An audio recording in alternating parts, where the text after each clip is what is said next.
rural populations. So you put these all together, and we ask, how do you creatively engage and inspire those living in poverty without literacy? So we're introducing here Story Pack. This is life skills education through storytelling.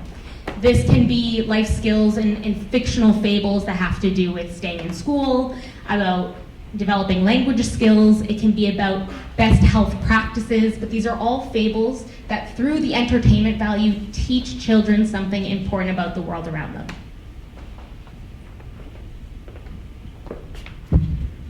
So the objectives that we want to focus on is, of course, as Daniel mentioned, addressing literacy.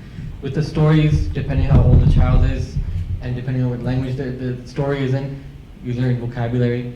And the second objective, health promotion. So how do we improve life skill education? First, we partner with NGO school networks, and we'll get into more detail with that with our partners. Two, we have a toll-free number that can be accessed anywhere in the country. Easy dial in, listen to a story, and then at the end, there's a simple question answer asked to the child, so to get survey, data analytics, and so that the kid can have some comprehension. And lastly, we share the data and build more stories. Okay, so what is the most awesome thing about this story is I officially announced that Story Park's lunches right now. It is available in 100% toll-free, 24/7, and unlimited access. Everybody here can call the cell phones right now, call this number right now, and they will be able to listen to a story. You know what? Let's do it right now. Daniel, take us away.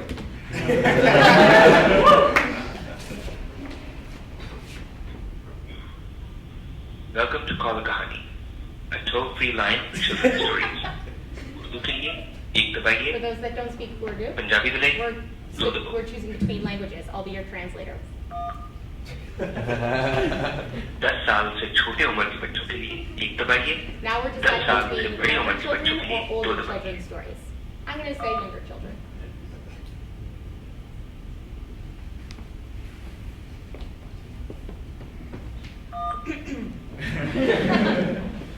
आज की कहानी का उन्वान है गलती और मुसन्निफ Let me tell you, this is है a Areeb great Hasan story. Bashir Qureshi.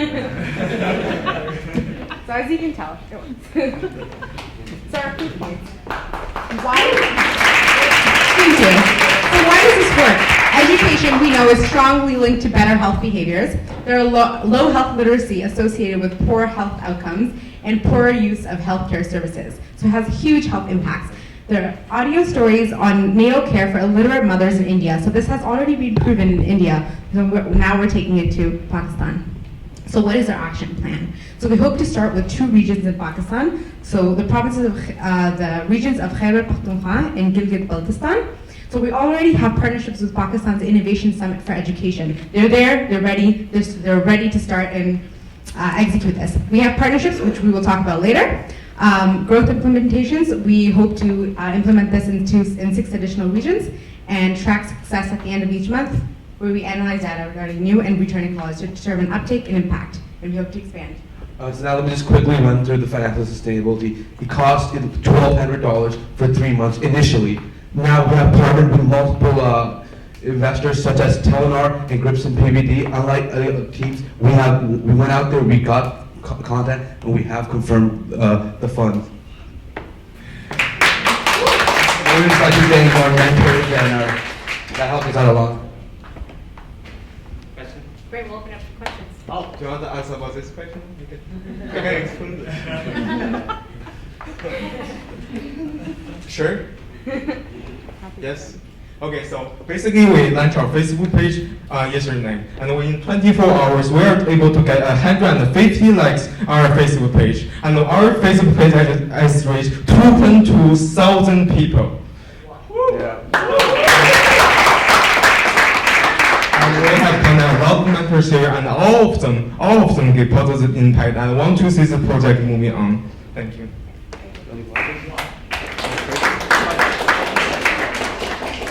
I'd love to hear something about why you're the right people to do this and who does what in the team.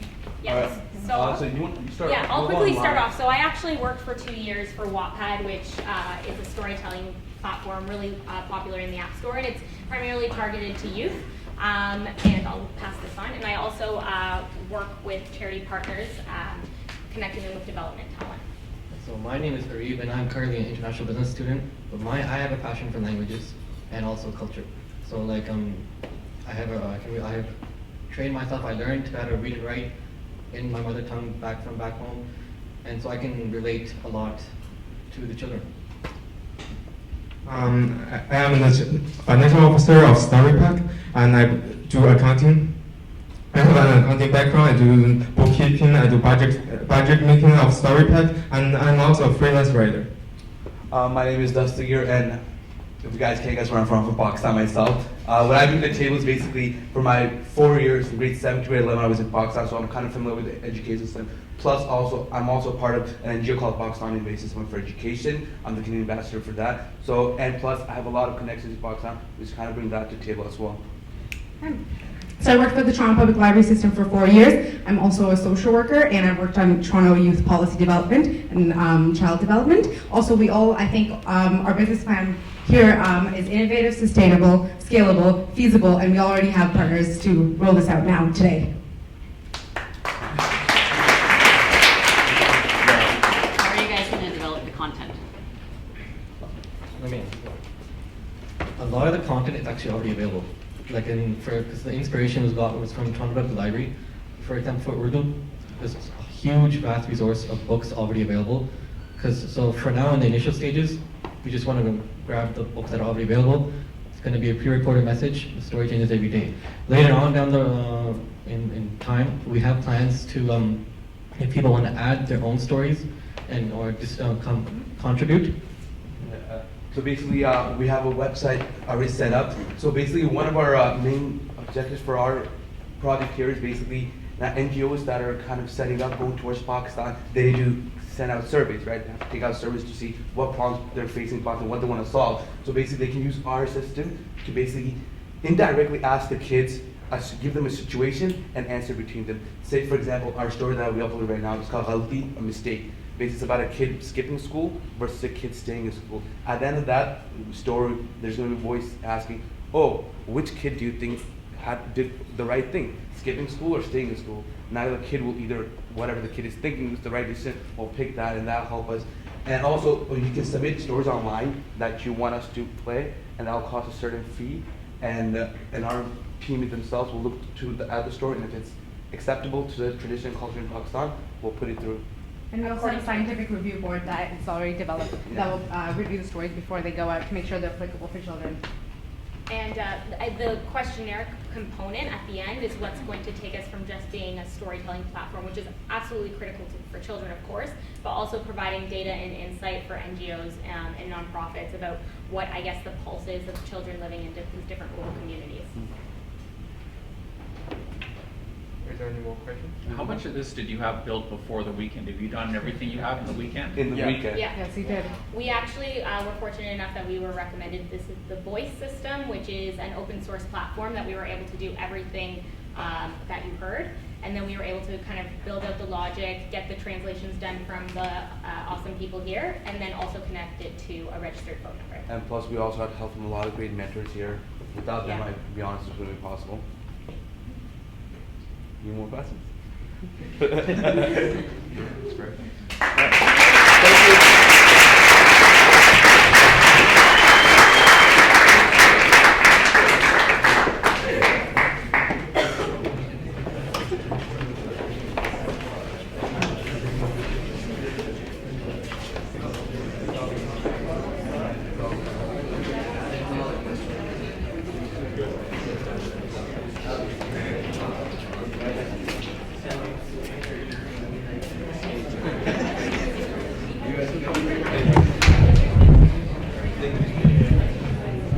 All right, next up we have Safe Safar, and could I get Shabash on deck?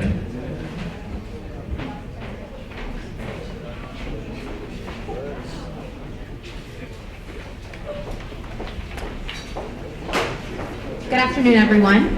I want you to look at the person sitting next to you, and I want you to touch them. I'm just kidding. But didn't that make you feel? But didn't that make you feel awkward for a second? And didn't that make you feel uncomfortable? Yes, it did. Probably should have. That's the experience that a lot of women have when they are on public transportation in Pakistan. They are harassed and they are groped at times. And when we talk about, empowering women and creating opportunities for entrepreneurship for women, we also need to think about how they're getting to and from their place of work. What they need is a safe way to be transported from their homes to their workplace. So we've created Safe Safar. For those of you who don't speak Urdu, Safar is the word for travel. And we are creating a safe and reliable and accessible transportation service for low to medium income women. There are some alternatives. They can take public transportation, but as I've discussed, it's a little bit uncomfortable at times.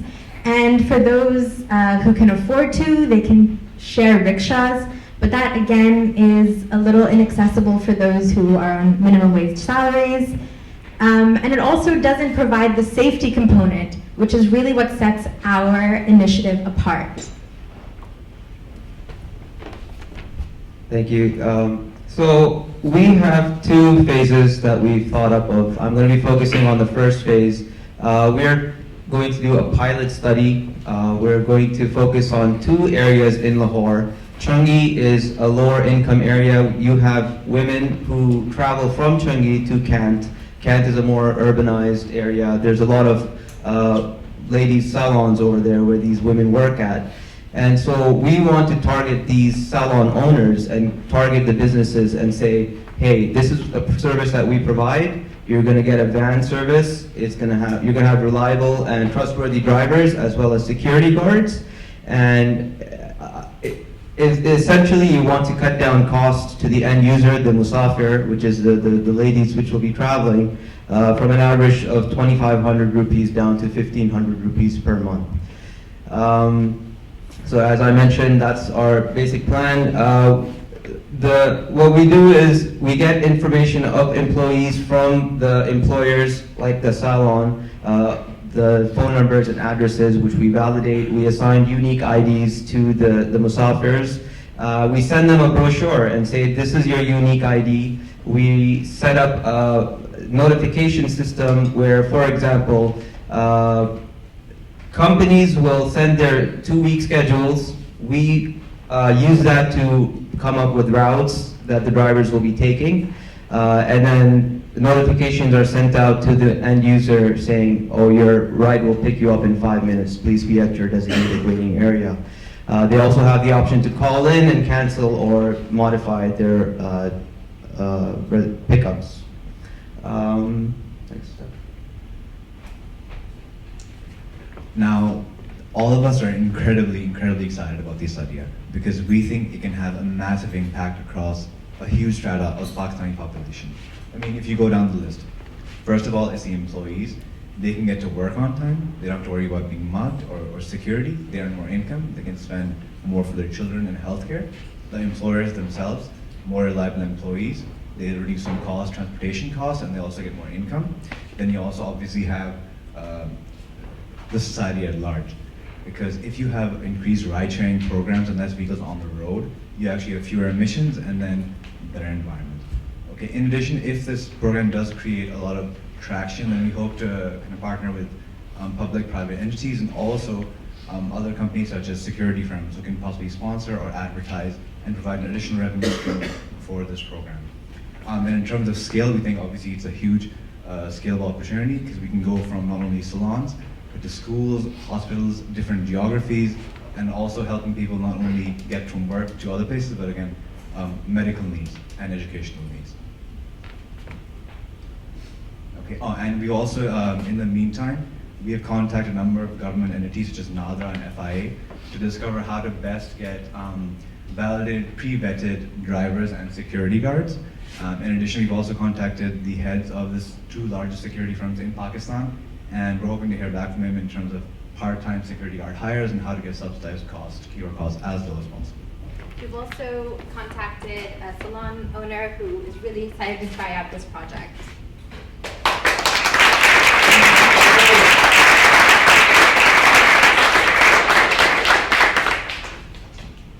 From your experience speaking with the salon owners, Yes. is absenteeism an issue? Is finding employees an issue? Like, what's the pain point apart from the fact that women are not comfortable traveling? Sure. So the pain point is that employees have to travel rather long distances, and if they are uncomfortable with the transportation methods that they have, they can oftentimes be late. If they are relying on a rickshaw driver, that person, it's really at the discretion of the rickshaw driver to show up that day or not. And the costs are very high. Some of the salon owner that we spoke to subsidizes the costs, but it's still, in addition to paying salaries, it's something that she has to plan for each month, and she's operating a salon of about 80 employees. That's quite a lot of extra money that needs to be allocated simply for transportation. So We're how do trying you, to lower that. get enough data points to know whether your audience is big enough to be willing to pay the fee? Versus what's the cost of public transportation versus what you're charging? So the cost of public transportation, I think we had up the number there. It was 2,500 rupees per employee per month. Sorry, it was 5,000, but then that's subsidized 50% by the salon owner. We're trying to bring that down to 1,500 rupees, and we've kind of broken down the financial model to where we can sort of eventually start to make a profit each month, but right now we're just trying to break even.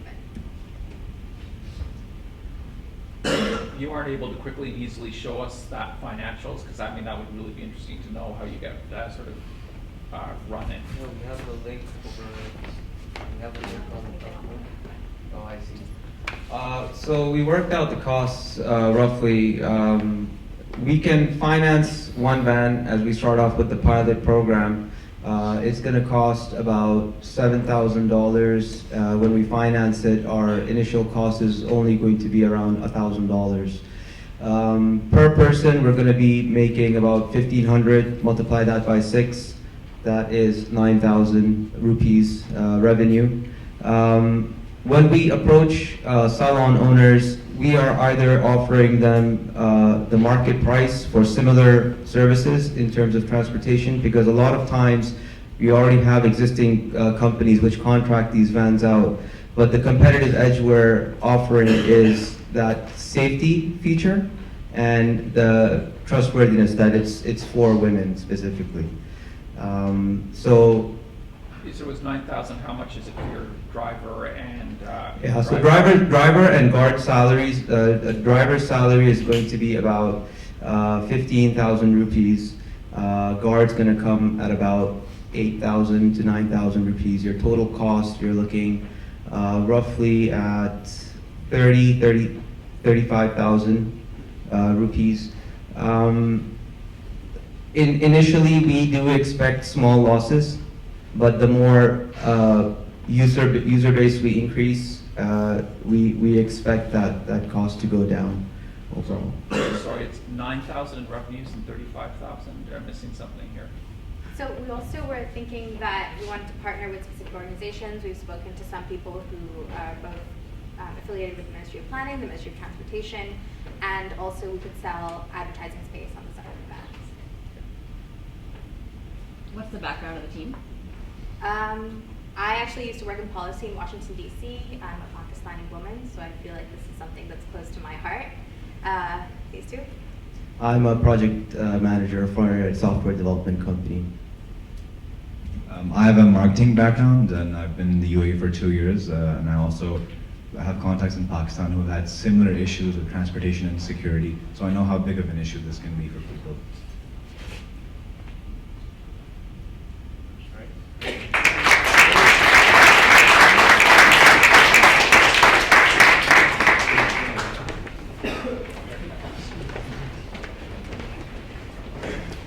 All right, next up we have Shabash Pakistan, and could we get Siko or Sakao one day?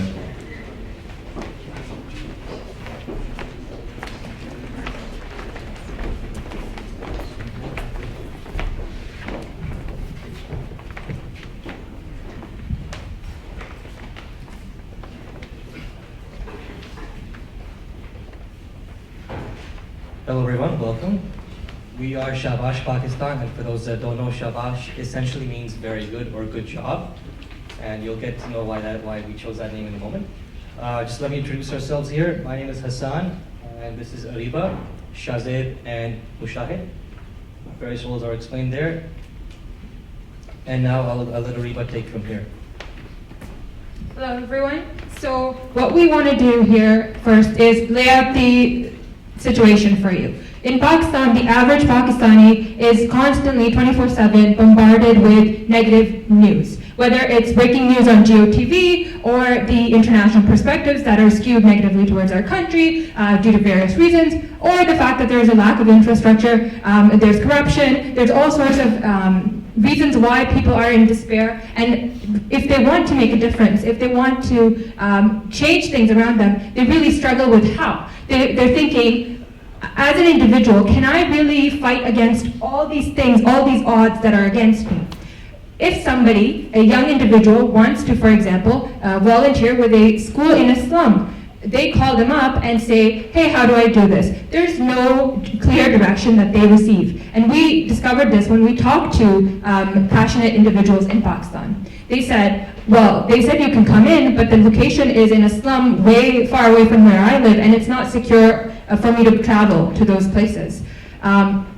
Also, we spoke to the NGOs, and they said, yeah, we receive attention. There are people that want to help us, but we cannot handle that sort of influx. We don't have any way to channel those hours.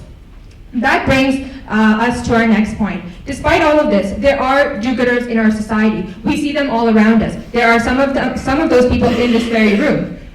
Let's meet Yusra. Yusra is an aspiring doctor from Ziauddin Medical University in Karachi. She was one of those individuals that called a not-for-profit, but was turned down because of a lack of transportation.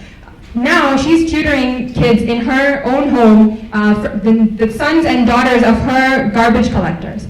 Here's another team. In response to the heat wave, they adopted a medical ward in Jinnah University. What does that mean? They would provide hygiene kits to the patients. They painted the walls. They provided air coolers to keep the room temperate, and all sorts of other needs of the medical ward.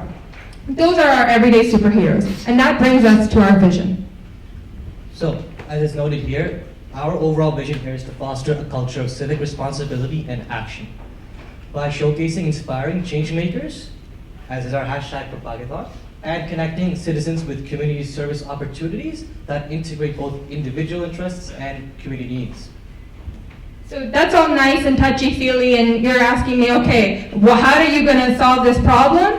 There's my answer. So this is going to be the technology that we're going to use. It has 4 key features. The first one is the awareness and the motivator. So that's where social media integration and a live stream comes in. You all know Humans of New York. There's also Humans of Pakistan. There's all sorts of examples out there that we can see when you share stories, when you give people role models to follow, they're inspired and they want to take action. That's what we want to do with our social media stream, which is in the center of this page. It's going to pick up those stories that are hashtagged with our name, stories like Yusra, stories like Kashif and his team. Once people are looking at these stories, they're now motivated to take action. Now, how do we translate that into actual impact? That's where the second feature comes in, which is our featured community campaigns. Now, I want everyone who's actually a participant in this room and that requires volunteers for their campaigns to listen closely, because this is where we can partner with you and you and you. So what does that mean? For example, the people that need translators for languages, they can now have a campaign on our website. There's also going to be a portal for students and educational institutions that can have their students log into a portal and be matched to these campaigns. Why do the campaigns want them? Because they're vetted. These are people that are not going to vanish on them tomorrow or a week later. And finally, we want to recognize the top contributors. We're going to rank the contributors by the number of hours that they produced. Next. That's the look again. Keep going. On our community partners, we've spoken to a lot of NGOs and educators, including Comsats University, and I can speak to what our conclusion was with their conversations later. Okay.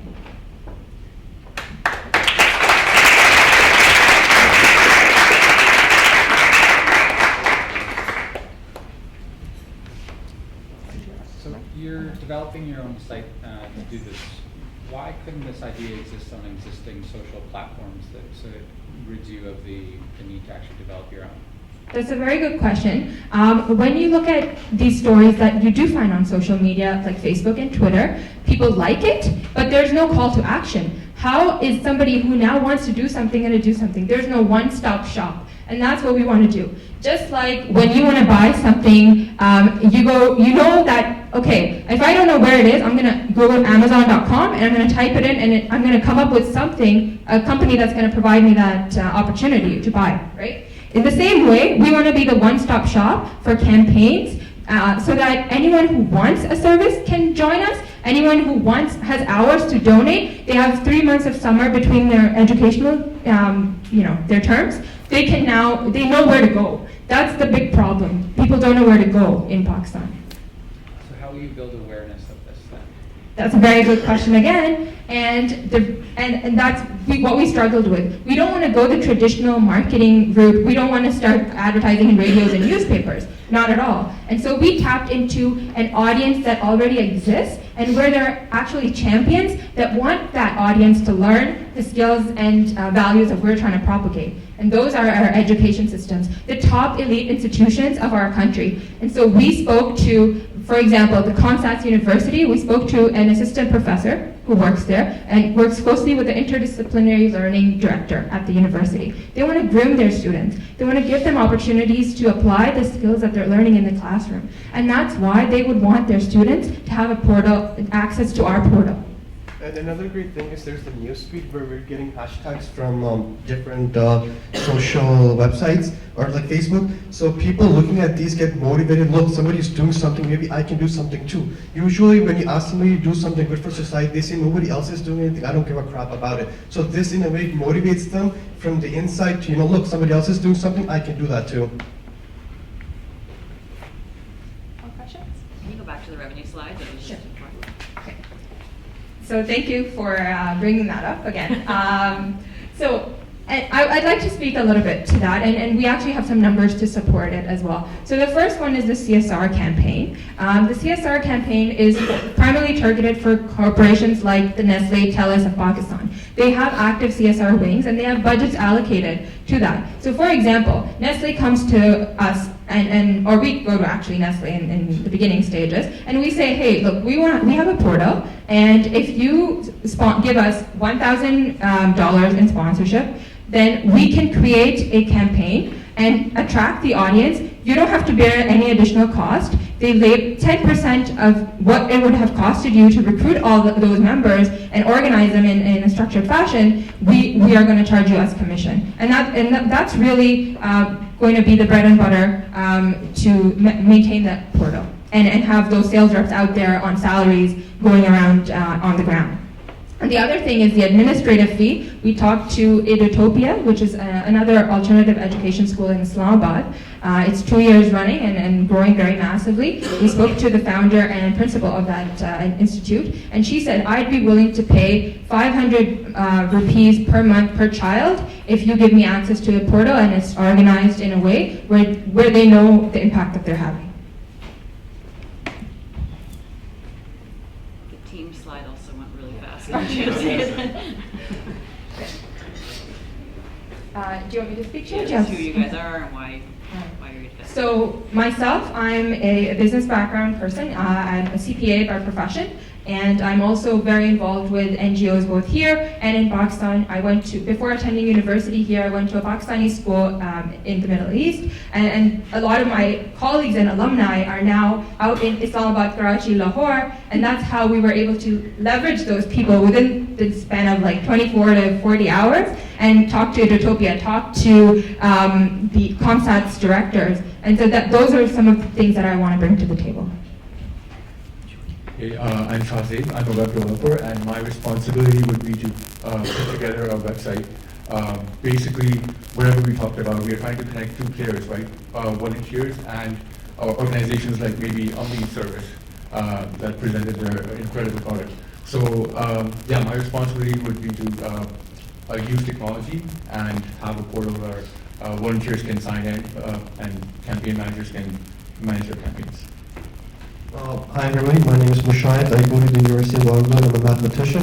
My background is I'm a developer. My key focus is in mobile development, and I really support this idea because I'm really tired of people generalizing about the things that they see in the media, and it really creates a dark image of all the good things that are happening. And that's just really sad to hear and see. Hi everyone, my name again is Hassan, and my background here is international business, graduated from Salagi College. And when I was here on Friday night, I think Lee Paul was here too, so he must have heard Riva's pitch. That really connected to me because I love stories as well. And I'm a bit involved in vision development as well. Short story, I'm born in Toronto, and I've only visited Pakistan once. It is my ancestry. So in terms of the negativity that happens back home and even in Canada, it hurts me very deeply. So this is one thing I connected very strongly, and I want to see this happen not only there but here as well. I'm working back home first because I needed more so.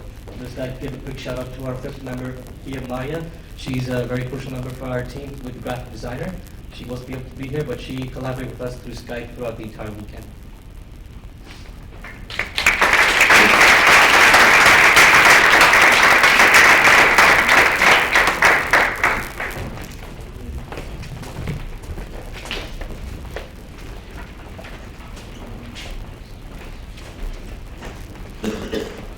All right, next up we have Siko Sakal, and can I get Darlene Fern on deck?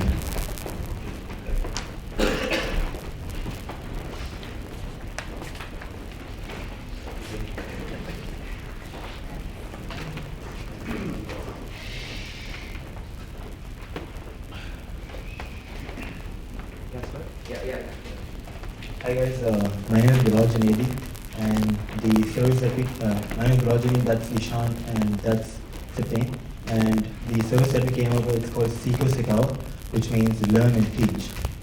So this guy, he's Roy Keane. He's one of the greatest defensive midfielders of all time as a player. And this is Roy Keane as a coach. Terrible coach, fired multiple times. Moral of the story, being a good coach does not imply that being a good player does not imply that you'll be an amazing player, amazing coach. Now, that's exactly where the problem lies. In Pakistan, most of the sports coaches that exist, they're there because they used to be good players back in the day, not anymore. And that's bad for our youth because obviously if we have unqualified professionals who are teaching these guys, who don't know the principles of teaching, how to motivate a team, obviously you won't be able to develop amazing athletes. Like yesterday we lost to Zimbabwe, which is so who exactly are we? So basically, Siko and Sikao is an online Coursera type certificate program where we try to fill that knowledge gap and skill gap that Pakistani coaches lack in. How do we do that? These are a sneak peek of what the online setup would look like. We have bilingual options for people who don't understand English. We have ask the coach options. The coaches over here will answer questions coaches over there have in Pakistan. We have a very rigorous testing stage, and then one of the most important features that we have are culturally catered content. So this is not just a generic certificate program, it's catered to address the issues and the skills that Pakistani coaches lack in.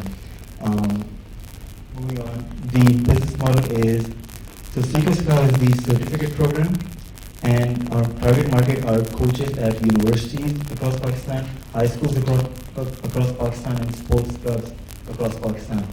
And in order to add value to our certificate program, we want to make sure that it's accredited or endorsed by an internationally renowned organization.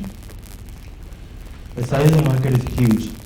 There are 162,000 schools in Pakistan, 173 universities across Pakistan, and we had the opportunity of talking to a professor at the Muhammad Ali Jinnah University, and she's part of the sports committee there, and she told me that the average spending that universities have in Pakistan on sports is $5,000, which is a lot. Now, our revenue model is we'll be charging the coaches or the institutions associated with those coaches who get those certificate programs. And the main cost associated with our Seeker program is the development of the curriculum. We'll be hiring coaches in North America to develop the curriculum, and obviously we'll be paying the endorsing or the accrediting authority a huge lump of money. Now here's the implementation plan. In order to make a curriculum, you need to understand what exactly are the skills that Pakistani coaches lag behind. So we have people on the ground right now who will go to different organizations, different sports authorities, different schools, get a better understanding of what exactly are the skills that we need to work on. After that, we'll build partnerships with different schools and organizations like Shalimar Sports Club, Islamabad Sports Club, and all these different. Now, this is where our current partnerships, I can talk about my current partnership. So IBA is a renowned institution in Pakistan, and we had the opportunity to talk to the head of the sports society at IBA, and he said that he would love the idea if that was to be implemented in IBA, because he told me that IBA has one sports coach. It's one of the most prestigious universities in Pakistan, and that only has one coach in Pakistan. One coach in the university for all sports. So that guy is teaching them cricket, basketball, squash, you name it. He's the guy. And he wasn't a good cricket player, so I don't know why he tried. After that, we plan on creating the curriculum with our partners over here and getting that curriculum accredited by an institution renowned worldwide. So our initial plan is to start with table tennis, and the reason why we want to start with table tennis is because we want to partner with ITTF, it's the International Table Tennis Federation, and they're trying to expand in Pakistan. The Pakistani Table Tennis Association is trying to expand. They just recently had a new president, and he invested a lot of money into hiring new coaches and developing their skills. And then once that's done, we will launch our web platform, and then we'll take off. So, thank you.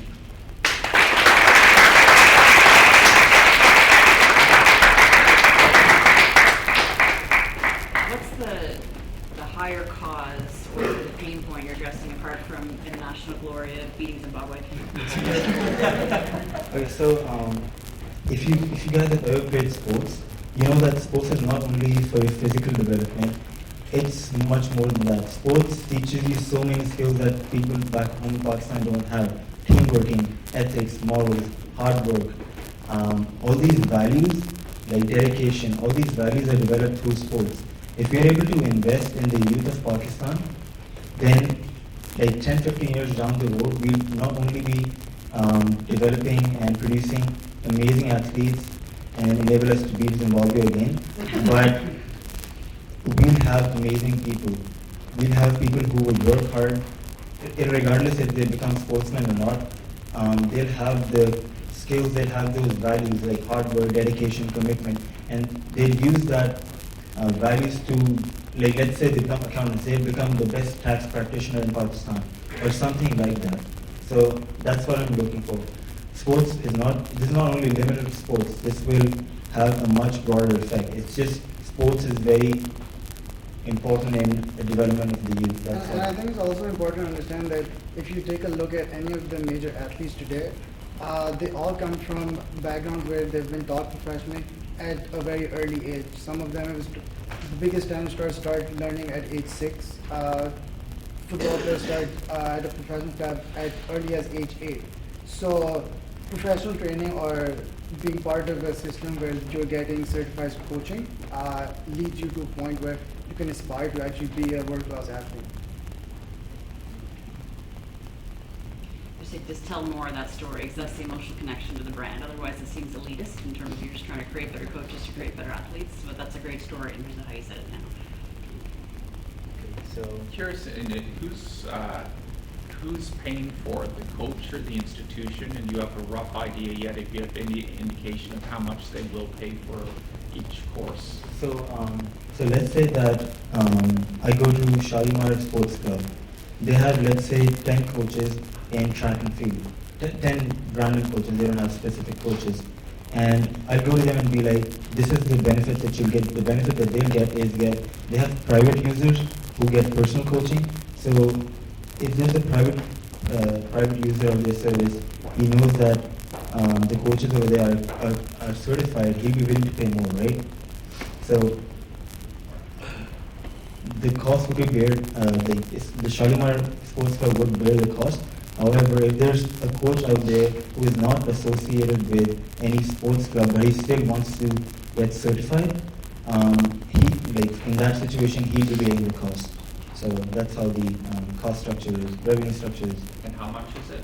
It's right now we're thinking 10,000 to 15,000 rupees for schools, for universities and sports clubs, and 7,000 to 5,000 rupees for private high schools. And the best part is that because we're aiming for private high schools, that's one of the highest, leading, that's one of the most biggest growing industry in Pakistan right now. So, and Beacon House is one of the, I'll just give you an example of Beacon House. They have approximately more than 100 schools in Pakistan. They just started this program with regards to sports, in which every school takes part in athletics, like cricket, football, table tennis, different sports. Firstly on a regional level, district level, provincial level, and then on a national level. So all these schools are investing in sports. It's just that right now they're investing in coaches that are not efficient at all. We just want to make sure that those coaches become more efficient, produce better quality athletes and better human beings in the long run.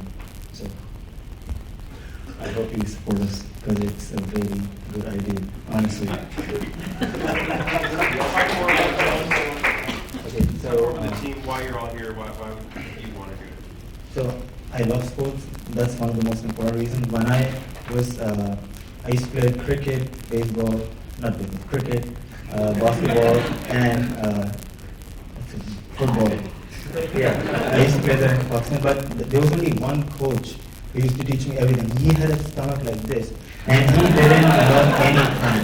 Like he was a very good player back in the day, but now now that he's a coach, he doesn't know anything about teaching. He only screams at me, and he's like, when we're playing football, break that guy's leg, because he's a good player, he's a good striker, and I was a defender, so I used to, try to tackle him hard, or something like that. But that's not the way you're supposed to teach how someone plays sports, right? You're supposed to teach him how to, pass or how to dribble better, how to motivate me to train harder.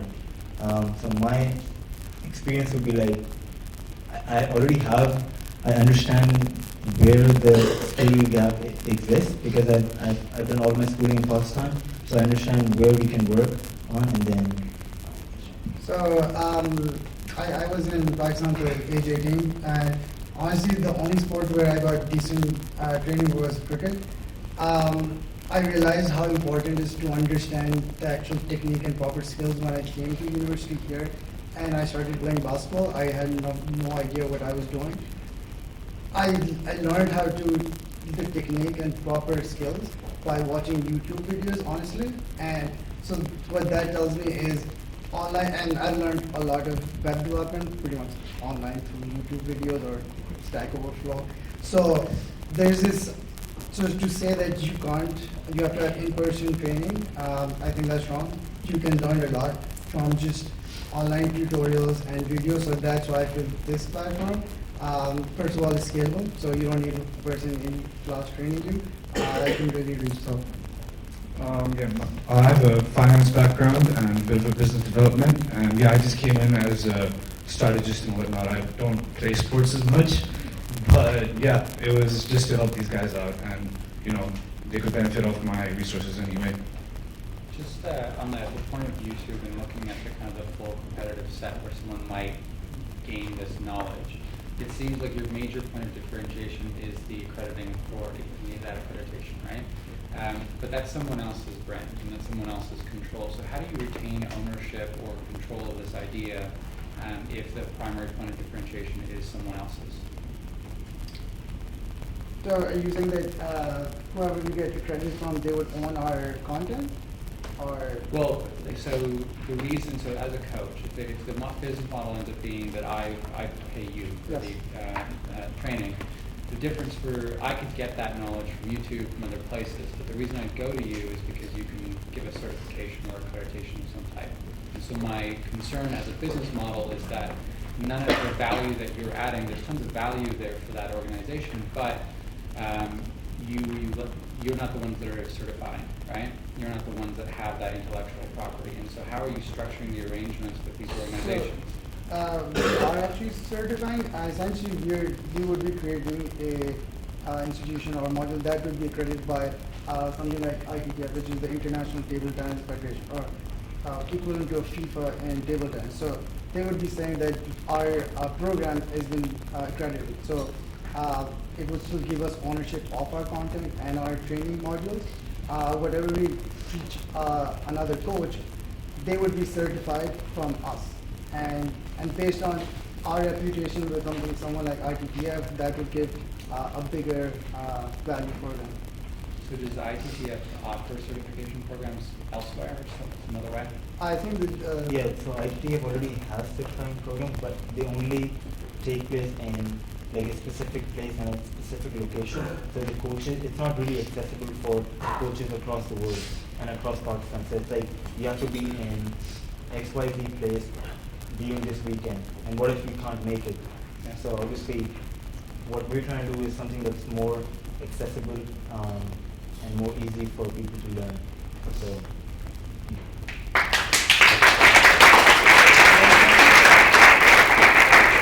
we take more questions. Oh, can we? Okay, we're done.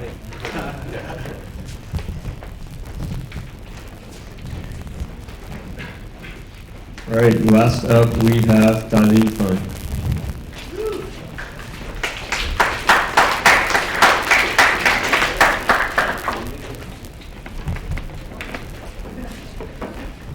Good evening, everyone.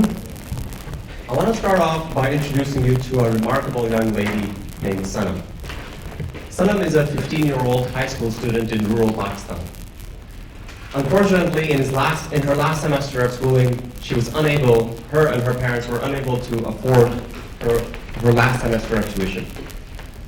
A mutual contact of my wife and I from Pakistan reached out to us and said, hey, could you please help out Sanam get through her last semester? And we happily obliged.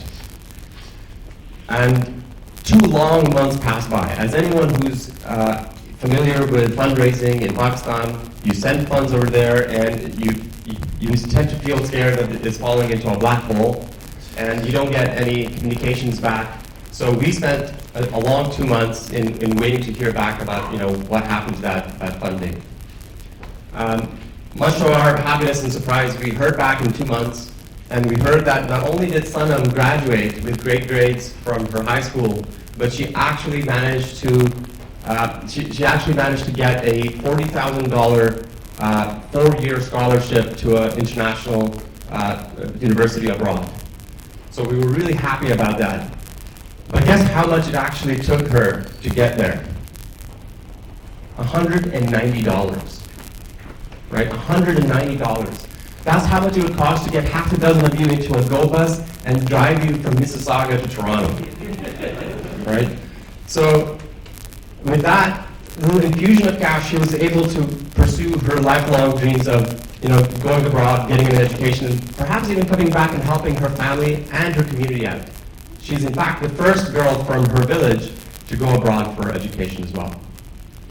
Now we were thrilled about this result, but we also realized that we had a bigger problem on our hands here. What we didn't know before going into this research project was that Pakistan in 2013 had the highest amounts of dropouts, of school dropouts in the world. Currently, there are around 3 million children between the ages of 10 to 18 who are dropping out every year. And the majority of the problem is poverty. There are lots of other problems involved, but poverty really is the biggest issue. So we challenged ourselves with this statement. How might we assess high potential, low income students in rural Pakistan to meet their academic needs and bring transparency to this process of fundraising as well? So we came up with an idea for a social enterprise named Ta'aleem Fund. And our mission is to build a platform where we can connect high potential, low-income students to donors, willing donors here in the developed parts of the world through crowdfunding and transparency. So over the course of the weekend, we built and launched Darlene Fund's website, darlenefund.org. And on the website, we're able to collect the milestones and achievements that the students have actually achieved because of the infusion of donations and make them available and transparent to the donors as well. So far we've actually donated and fully funded 2 students who are in need of immediate attention in their tuition needs. And here we actually showcase a story that was written by the student herself, Sana, because we want to bring that transparency to the funder. Now, that's not the only thing we achieved over the weekend though. We're proud to say that once we launched and we used our social media channels to get the outreach out there in a matter of 5 minutes, and I kid you not, it was 5 minutes, we got back word from a stranger actually being willing to fund the 3rd student, and we're happy to say that by the end of the day we'll probably get that through. So going forward, so we have a lot to go through, so I'm just going to skip through to the team section maybe. So as a team, we bring a lot of all-rounded skills to the table. I'm a designer and a developer in building prototypes for financial solutions for Manulife. We have a lot of fundraising experience. We have a co-founder of an NGO in Pakistan as well on the team. And we have business analysts and finance backgrounds as well. We've reached out to global advisors. We have more than half a dozen of them, in fact. One of them is the general manager of the Aga Khan Higher Secondary Education in Pakistan, who is thrilled to be working with us and has supplied us a short list of 30 students who need our help. Going forward, one of our key performance indicators is that we want to actually have a broader impact in society as well. So we want to take a look at how many students we're funding, how many families are actually growing their GNPs over a time period, and we want to see what students actually do with their degrees going forward. Thank you.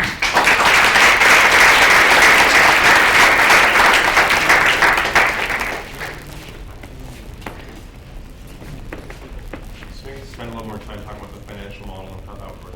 Yeah, absolutely. So basically how it's going to work is we have a very easy model where we cut off a lot of operational costs that a lot of NGOs already have, where we're just going to put it all online. Everything is clear cut over there. It's transparent, so we bring that transparency not only from the point of donors to donee, but even in financial terms. We'll tell them how much we charge for like the operational costs and how we help the money get there, how the logistics of it work. We have goals already in mind, so we have 6-month goal, help 30 students. Actually, one of the facts that he mentioned that we were able to get one person to donate right away within 5 minutes when we launched Facebook. Actually, while we were presenting, I was managed to find 5 more people who were willing to do that. So money is there, people are willing to give as long as they see a clear-cut concept. Yeah. So going on from there, how are you sourcing students, and what happens if you're incredibly successful and you need to source 10,000 students? How would you do that? Correct. So when we were planning about this whole issue, we were planning in phases. The population is huge. Our target market is between grade 9 to grade 12. So there are 3 million students like that who would be requiring our help.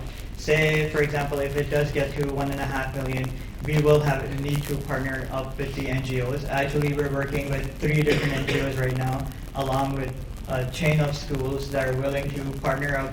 And most of these NGOs are willing to do it for free. They're going to do it on volunteer basis, where they're going to actually screen the students, so we avoid that all in all. So they do that back end, they provide us with the information. We just give them a platform where we get the donors, meet the donee, and make it very transparent. And what's your relationship with Keep Up? Oh, so we haven't had a relationship with Kiva yet, but we wanted to highlight that Kiva actually got into a partnership with Vitana to provide loans to students in developing countries around the world. And they've been able to, in the course of 3 years, fund 250,000 students around the world. And they've actually put out an open statement inviting to be working with other like-minded social enterprises around the world as well. So we see that as an opportunity to partner with them. How do you overcome the issue of the secure distribution of funds and ensuring that they're getting to their end destination and being used for what they're intended? Right, yeah, and at the outset that was one of our key concerns as well. We've partnered with, as I mentioned, we spoke to the general manager of the Han Higher Secondary Foundation, which is a foundation that actually overlooks 40 schools that fit this target demographic. And they're able to actually build that credibility and trust in assuring us that the funds are actually going to be distributed to the students, and then the students provide pictures and proofs that they've actually been able to go back to school again, and those pictures are sent back to us through our contacts on the ground in Pakistan, and then we put those content up on the page. And who ultimately monitors the accountability of students that they actually continue for the entire semester or year? Right, yeah, so I mean, we realize that that's a challenge going forward, and we're hoping that, because of these schools and these organizations in Pakistan are heavily subsidized, they're very, we'd like to think that they're very pro progress for the students, and they work very closely with them. From our experiences over the past couple of decades, that's how they like to operate with transparency as well. So we're hoping that bleed into our. Right. Yeah, we're hoping that they're the ones who are going to be able to provide that kind of credibility and forward contact with the students. And we do have connections, family connections, and close friends who are in those organizations as well. With the 3 million that are dropping out, how do you know that it is only tuition issues and not other systemic causes that are? Yeah, so it's not just tuition issues, as I mentioned before, but it all there are cultural issues as well. It's hard to kind of wade through the lack of data in the space, but we're able to just see from on one hand, from a purely anecdotal point of view, because my wife and I actually come from the village that Sanam is from as well, the general area. And from anecdotally, we get requests all the time to help our students because they're unable to afford them. But also, we've seen a lot of the issues that people have highlighted, the NGOs have highlighted, they fall under the umbrella of just not being able to afford either the tuition fees or buying the uniforms or just traveling long distances to the schools as well. So we've sort of clumped that into poverty.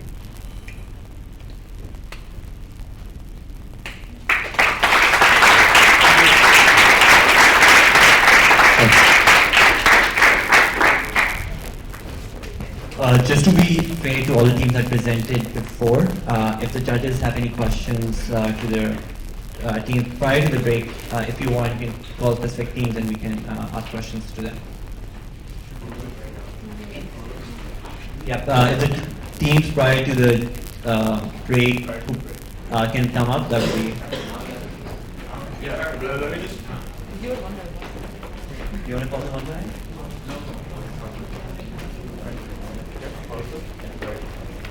And secondly, most of you would have received an email in your phones. What we're trying to do is we want to get your input as well on which presentations did you like. Everybody gets to pick one. You cannot vote for your own on your own team, and we can verify on the back end. This will provide further input to the judges as well. You can only vote for one team, and it cannot be yourself. Could I ask all the teams who presented before the break to come up? Hi guys, we're not done yet. Can I ask all the teams that presented before the break to come up?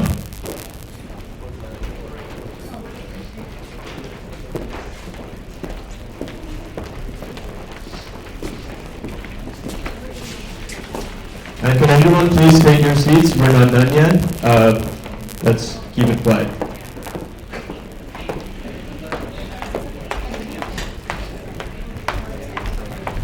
So, quick question for Ami. You never really talked about your team. We love to. Please. Sure. Can we actually shift to the slides? Or is that alright? Sorry? Is it possible to shift to the slides?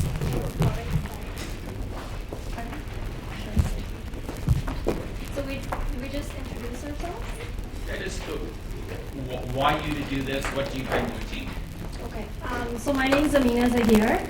I'm a recent graduate from University of Toronto. I did my BSc in biochemistry and psychology and went on to do my master's in chemistry. The reason why I decided to go on with the Ami Service team is because, first of all, I'm really passionate about healthcare. And I've also lived in Pakistan. I'm actually from Azad Kashmir. So I have seen like a lot of child mortality occurring because of a lack of education amongst women. And yeah, so it's something that's personal to me. Hi, I'm Mansoor. So educationally, my background is in biotechnology and economic geography. And professionally, I've worked in business corporations dealing with operations, supply chain, and most recently in marketing. The reason why I was this program appealed to me is partially personal, and my narrative is of my father being a military doctor and us living in Pakistan and visiting lots of different cities, and lived for more than 2 years in 6 cities across Pakistan. So having an exposure to just the medical conditions on the ground, helping out the most vulnerable people, and I think just as a concept of maternal health, I personally believe it's very low-hanging fruit with a very a simple, a cheap and technological solution, which we can achieve quite easily. So my name is Kamal Shafiq. I just graduated from the Schuler School of Business about 2 months ago at York University. I'm also actually enrolled in the Founder Institute, so Kamal sees me every week. I have to see him in 24 hours, unfortunately. I'm seeing him again. So there's that. Previously, our last summer, I went to Pakistan after like 10 years. So I actually did a trade marketing internship at the Coca-Cola office there, where I learned a lot about Pakistani culture, corporate culture, how much it differs. And just 2 weeks ago, I started working a 2-year rotational grad program at the TELUS office. But more importantly, when I went back to Pakistan, I only spent a few days in rural areas, and it really kind of opened my eyes to how over here in the West, a lot of these solutions that we're talking about today, they seem as though we're starting from ground zero. But the truth is that we really are. When we have solutions that we can start immediately, that might start at 60 cents per customer, it's something that is very easy to start, from the ground up right away. Which is why I think that this was an idea that I was really interested in. So. My name is Isra. I'm currently a registered psychotherapist for the CRPO, and I work for the Canadian Mental Health Association. I work with vulnerable women, and so I see the issues that are here, and I work with a lot of young females who are struggling with maternal issues, and connecting it back, being a minority woman myself, connecting it back to where I come from was really important to me, so which is why I pitched this idea here on Friday. My name is Winnie. I'm going to echo a lot of things that my teammates have said. I have a marketing background, graduated from UBC, but mainly I've been volunteering with Acumen Fund for the past almost 3 years, and most recently working with Acumen Fund to build a online platform to connect a lot of these type of early stage social enterprise back with seed funders around the world. So I've seen very similar models actually work in places like Pakistan, India, and East Africa. So seeing that this works and seeing that with simple tweaks that we've been able to do over the weekend, this is very feasible. And knowing that there are people currently on the ground doing it and seeing how they have been able to scale and grow and achieve the impact that they started out doing, that makes me very excited about this project. Any other questions for us?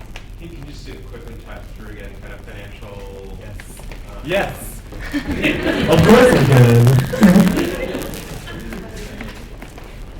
So yeah, so primarily our structure is fairly straightforward in the sense that, so the two major areas of cost that are involved are the outbound calls, which will have to be made through our application, which was also being used by another a team here, or through the telecom providers. And it costs 25 paisas per call, which translates to 0.003 Canadian dollars per call. So just looking at the scope of this, so if you have a 10% uptake, out of the identified population of 2.8 million, that's about 280,000 subscribers, which translates into 700,000 rupees or $8,400. So just keeping with that specific example, our model for revenue was a subscription-based model.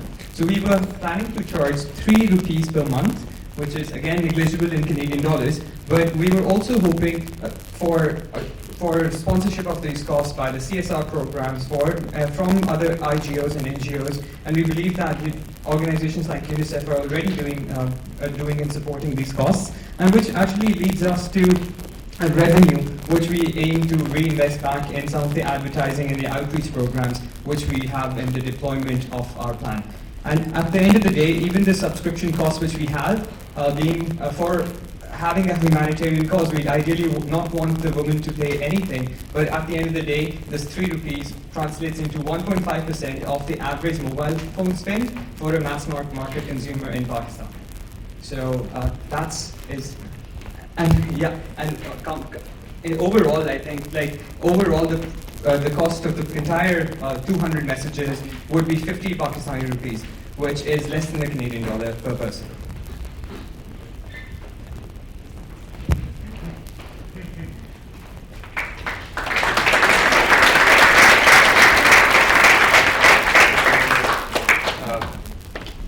Any more questions for the other teams? No? All right. Sure. Just one quick question. The Crime Maps team, is that what's up here right now or not? Crime Maps. Yes. One quick question for you. Have you thought about the risk of criminals actually using your service to target potential things which are marked as green and a hobby will be going there, I'll go there to hit them? Okay. So basically that's a very good question because I asked the same question from my lead, Dr. Zishan, and he's like, we basically conducted a research into this, into what factors actually affect criminals' thinking when they decide to attack someone. And when they surveyed some criminals, like, they asked, like, would you go in another safe area when you know that people are avoiding that area? Like, we don't really, think about that. We think about external other factors that, whether the police in that area, is that soft or not? What's there was, interestingly, the weather. Like, if it's a good day, the weather is nice, they'll probably go out, and because they'll think that more people will be out. So, and secondly, I think since we're starting in Pakistan and it's Karachi, I don't think we're going to really find such smart people initially. And so, thirdly, so we didn't get time to mention this. So we are starting from users, but our also main core business target will be institutions like banks. They will use our security newsletters. Law enforcement agencies, the intelligence agencies, they can use our predictions to, like I said, we only have 40,000 cops in Karachi, so they can know where to deploy cops. Like that's our main target. But as a general advisory to the public, also our features will also be available.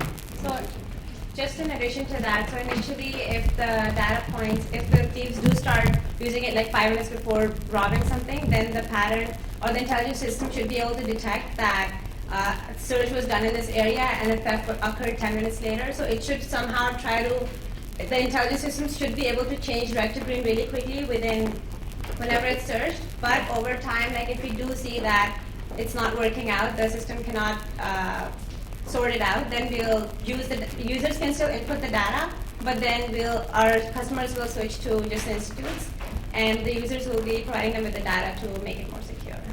So that's like a contingency. We'll turn to general advisory, like if you have GPS enabled and you're driving into a high crime area, we're just going to send you a pop-up, you're in a high crime area. Are you And concerned, since one of your primary signals is through social feeds, are you concerned about a potential like if I'm a criminal, I would take your phone as well if I knew the service existed, or B, if you live in my community, I would threaten you, because you're asking someone to personally go out there and report a crime, and that's the primary mechanism by which you guys are preventing crime. So we forgot to mention that, but it's supposed to be anonymous. They would not know who's reporting what. It's anonymous. So no one's gonna know where the information is coming from. It's all numbers. Like they wouldn't be able to make sense of the numbers. And secondly, we were thinking in the long term we'll have, this may not work, but we'll have. So if a thief is approaching me, I can double click my power quickly, and then the software will have this feature where it'll take a picture if my password is wrong twice or thrice.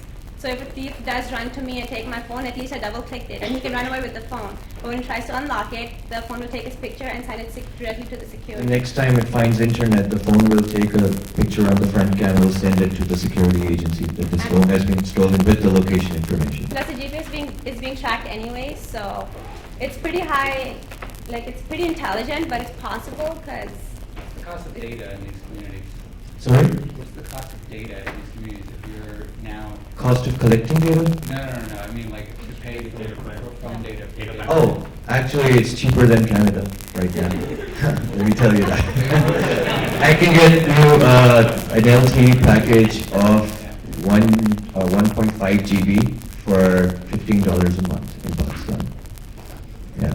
So we incorporate I that. missed that.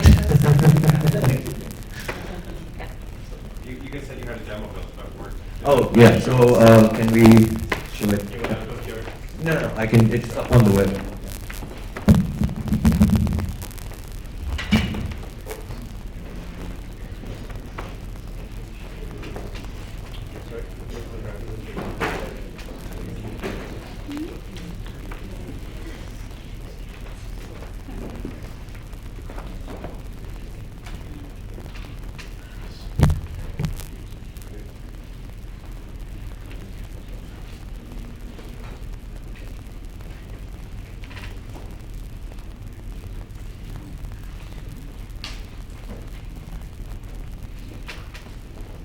Yeah, it's going to take a while to load because the platform he's using, when it's free, it takes 60 seconds for the site to load because it's a free service.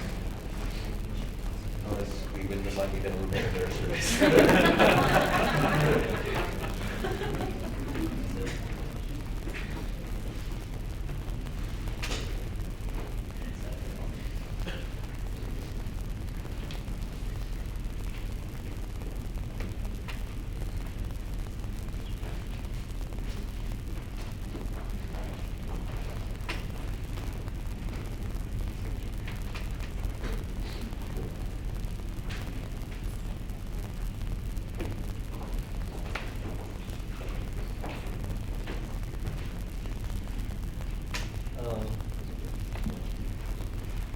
So this is like the main page for someone, say like a police officer. So I'll have access to this portal. So what's happening right now is that I have some list of feeds that are coming. Let's imagine that these feeds that I've collected from Facebook and Twitter's data API, people are posting, I got mugged outside, whatever, near ATM mugging near Clifton, location, date, all that info is coming. So if I click on any one kind of crime, they'll give me all the details and the location. So right now I can like add a manual post and describe what kind of crime it was and add the details to it in a form. But let's imagine when I've hooked it up with Twitter, this form will be auto-populated based on the keywords that I've highlighted. So if someone says, oh, I got mugged near Clifton and I lost $10,000, I'm going to pick Clifton, location, time, and date.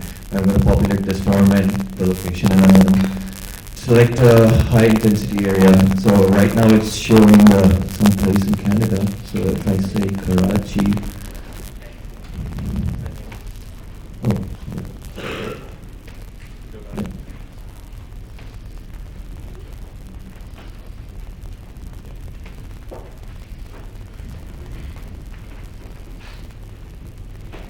So I can pinpoint it to Karachi and basically let's just say what happened. Pakathon happened. Okay, so which is a good thing, obviously. So yeah, it happened in Karachi. So I can just write Karachi.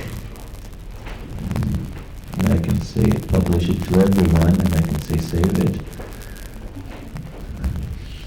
And when I go back to the list, so Pakathon happened, congrats. And it'll be on the map as in the form of data pointers. So I just wrote Karachi, so it just picked a random location in Karachi right now. Obviously, we have a lot to improve, but this is like the basic This is version. like the back work though. The user will not be going through all that. It'll be very simple for them and putting and looking at the map. That's Yeah, so user will just open a map and just tap on the map, and yeah, that's where it happens. So that's how we'll aggregate. So this is our data aggregator. This is not doing any predictions right now, but this is our database. So we'll base our predictions on this, the data that we collect.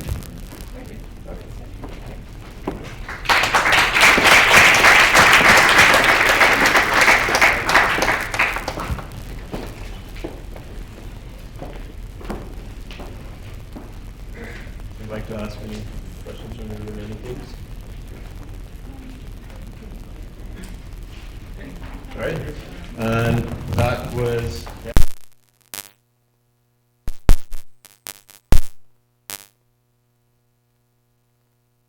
Five more minutes of your time before judges go to deliberate. So, how were all of these pitches? Did you guys enjoy it?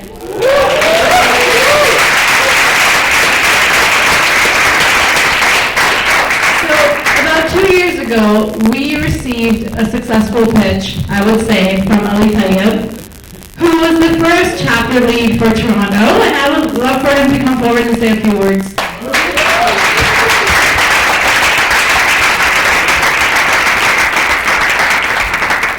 2 years and we're still here. That was indeed successful. So I usually talk a lot, so a few words. Thanks for the cue. But yeah, it's quite fascinating to see how we've grown. 3 years ago from Hubble's beginnings back in Boston, when Asad kind of started this, approached me. Actually, the person that introduced me to Pakathon is back there in the pink shirt, and it was like a random message. He's like, "Hey, you should check this out." And next thing we know, we're here. Quite a large community. The Toronto chapter is a wonderful, wonderful team here. Temur and Ria have done an amazing, amazing job this year as well. Absolutely phenomenal with their leadership and grown. And obviously, one of the reasons that we're having the global finals here is because we had such a phenomenal momentum going forward. And I just want to acknowledge Ramiz and Zainab as well for taking on global finals here. And I want to let you guys know that for whatever we hear, from the sex appeal to the music to the art, everything is going to be amazing. So make sure you buy your tickets for that. And thank you so much for everybody for showing up and keeping the momentum in Toronto strong. Thank you. So I would like to actually take this moment to thank our team. If all the team members could just come up, and I would say there are a few key players I would like to mention. Zainab, she has taken a lot over the past couple of years.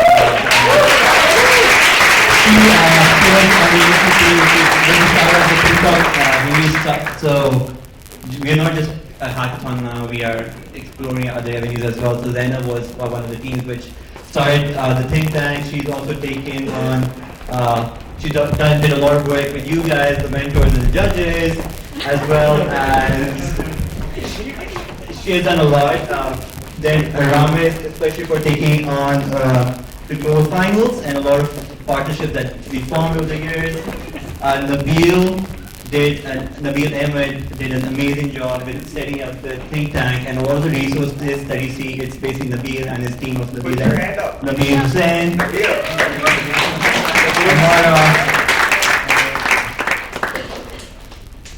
One thing, Juhi is not here today, but the toolkit that all of you guys use was designed by Juhi. Juhi was a parchment master.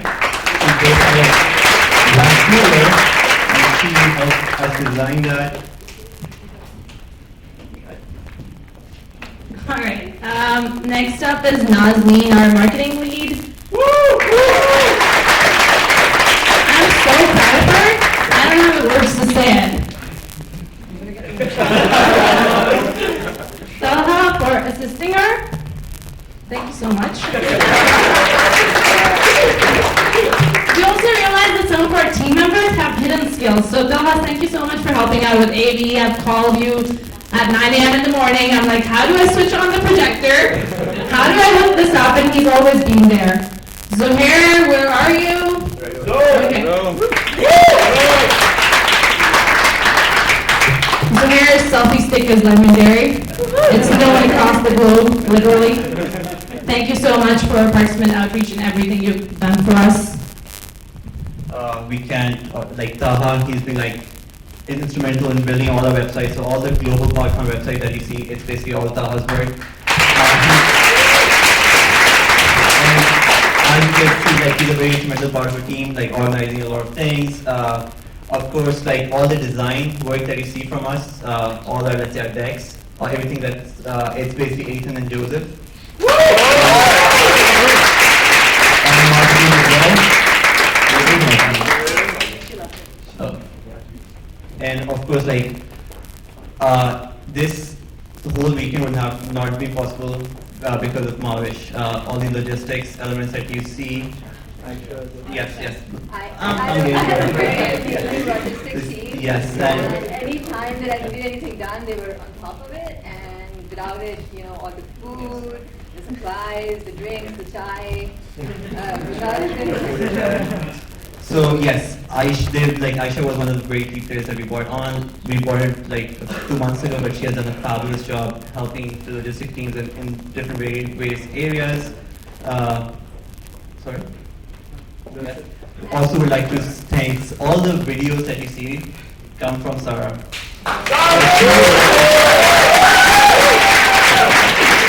we're still working while we're up here. Thank you, Sarah. All the photographs and Ismail.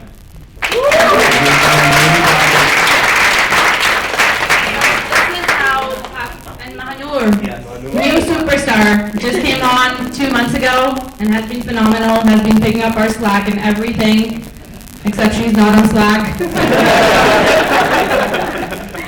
She's really great. So Rima, where are you? She was trying to escape. Just to say, we have over 25 amazing people here, and it's just amazing to see that we're trying to get you guys going and being game makers. So if you guys want to join us next year, approach us, ask me. We'd love to see who's going to come back, take on some of these roles, help us. It's just a big project. It takes a lot of time, effort, and to get you guys to where you are right here. These are the people that get you the tools to get you to be the change makers that we are. And again, just give us a round. How do we get in touch with Pakathon. So there's the website, there's pakathon@gmail.com, Pakathon, Toronto@pakathon.org, Facebook, Twitter, we've done plenty of talks on Twitter, just getting people energized. So there's anything you can think of. Any channel that you're comfortable with, just put this there. I'd also like to add a word. So I made an observation this morning. Being a software developer, I've been to plenty of hackathons. I don't think I've ever been to a hackathon where every team has had at least one female participant. And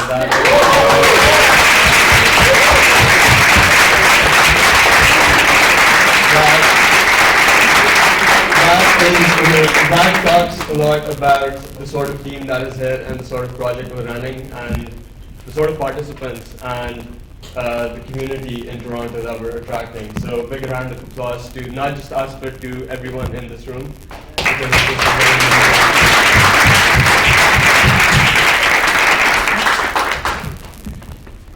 And that is all. Joyce can now go deliberate. And thank you to the board for being such an amazing colleague.